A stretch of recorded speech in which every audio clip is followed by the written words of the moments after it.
Graflex here, back in the shed, and in today's video I want to go over the San Diego Comic-Con Graflex stunt. At this year's San Diego Comic-Con, Lucasfilm was there with some props on display. Very quickly we caught on that there was a Graflex there. So I scattered the internet asking all my friends, if you're there, if you could send me some pictures. So I have to thank all my friends who were there that took all these photos for me. And we got some wicked good photos. Right away I realized that this stunt is not new and it's been around for a while. Way back in August 2021, there was some behind-the-scenes footage of The Mandalorian Season 2 with Luke Skywalker. In this footage, very quickly, you can see one of the stunt actors using a blue-bladed lightsaber. I quickly dug out all my resources to try and figure out what this thing was. And I quickly ID'd it. I wrote up this big thing on the RPF, all excited about this blue lightsaber, and no one cared. But that was it. I proved that the decoy Luke, who was supposedly supposed to be Plo Koon, was using a 2007 Master Replicas blue Luke lightsaber. Master Replicas produced this saber in 2007. They closed up shop, Hasbro bought them, and then Hasbro released them in 2008 under the Signature Series edition, but with a few little tweaks to it.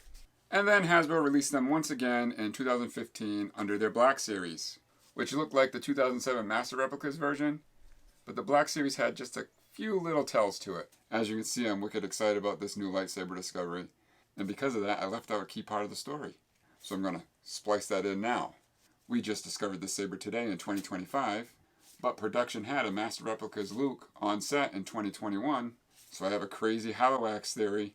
I'm willing to bet this saber was left in the prop master's armory, and when the Kenobi series rolled into production, and they knew Anakin Skywalker was coming back and they needed a lightsaber, they pulled this Master Replicas Force FX lightsaber out of their armory and modified it to become the stunt. And this theory makes a lot of sense to me. It has a lot of characteristics, too, of the other stunts used in the Kenobi series. So that's my theory.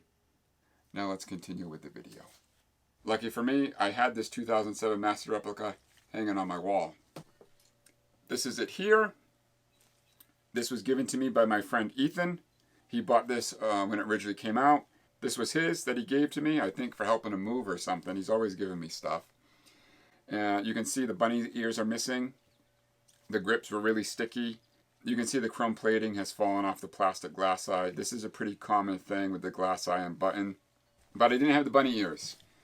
So when the saber appeared at San Diego Comic-Con, I wanted to replicate it right away, but mine was missing bunny ears. So I went to eBay, and sure enough, this Graflex has been on eBay since 2021. I picked it up for 70 bucks. I just wanted it for the bunny ears, so for 70 bucks I couldn't go wrong. And with this being a 2007, it comes with its notorious sticky T-track. And yes, that is vintage cat hair. Now looking at it, it might actually have some vintage cat vomit on there as well. So I want to try and build this thing in one day. I got into the shed a little bit later today, so I want to try and do this all in one day. And we're going to need a couple of things. And for hardware, we're going to need a 632 screw, 1032 screw, one 4mm bolt, a vintage CoverTech wheel. You're going to need an aluminum disc. This measures roughly 1.5 inches round.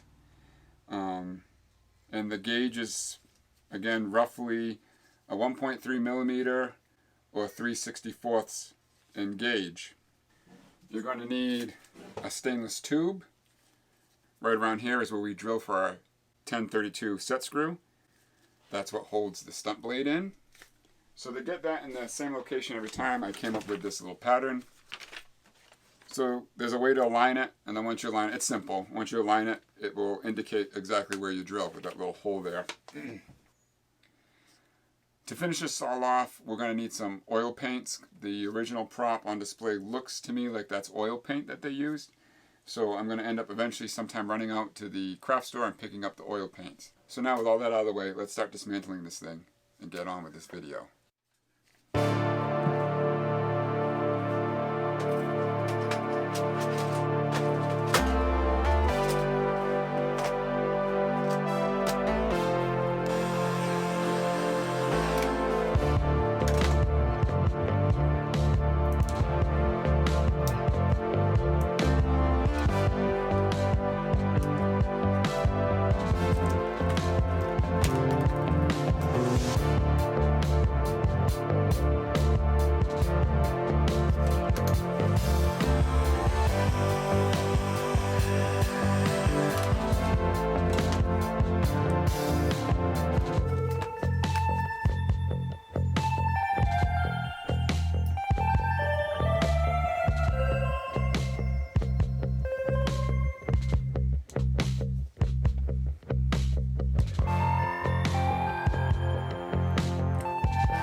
Did we just turn it into a 1928?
that works.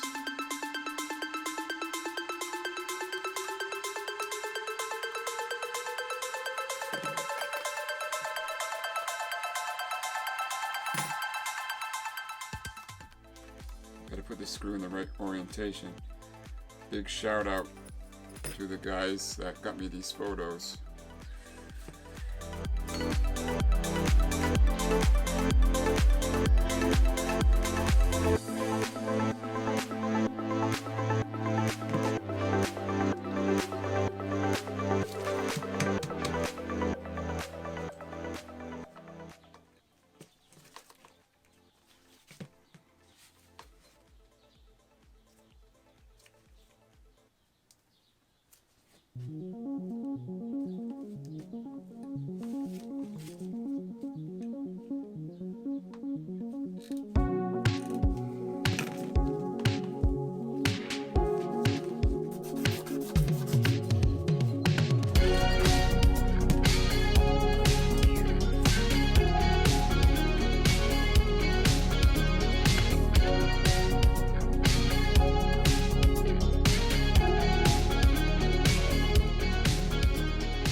Grain in the right location. There you go.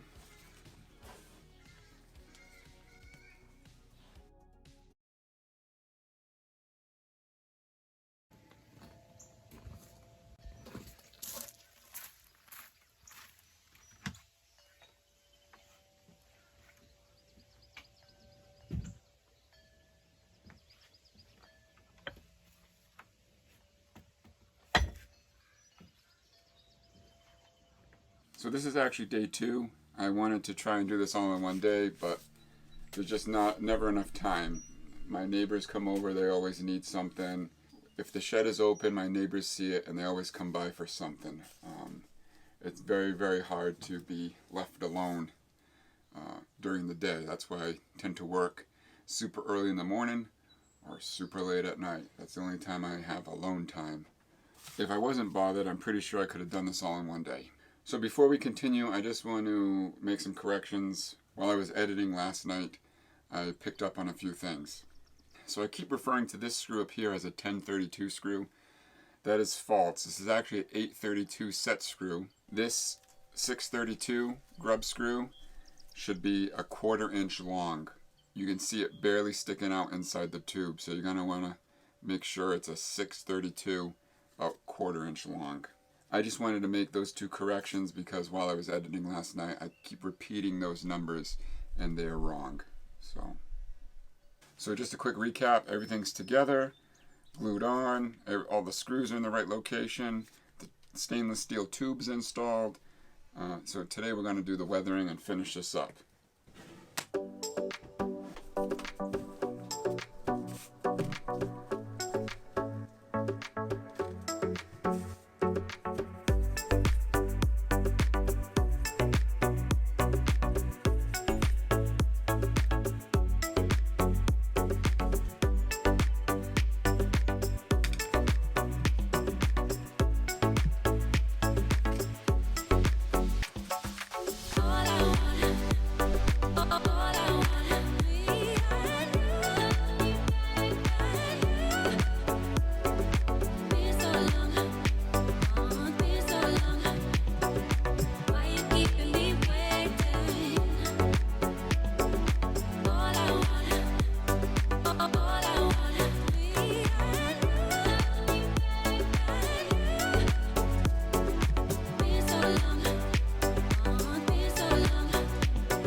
He cuts his grass about once a month. And of course, when the cameras are rolling, he decides to cut the grass. And now we got an ambulance.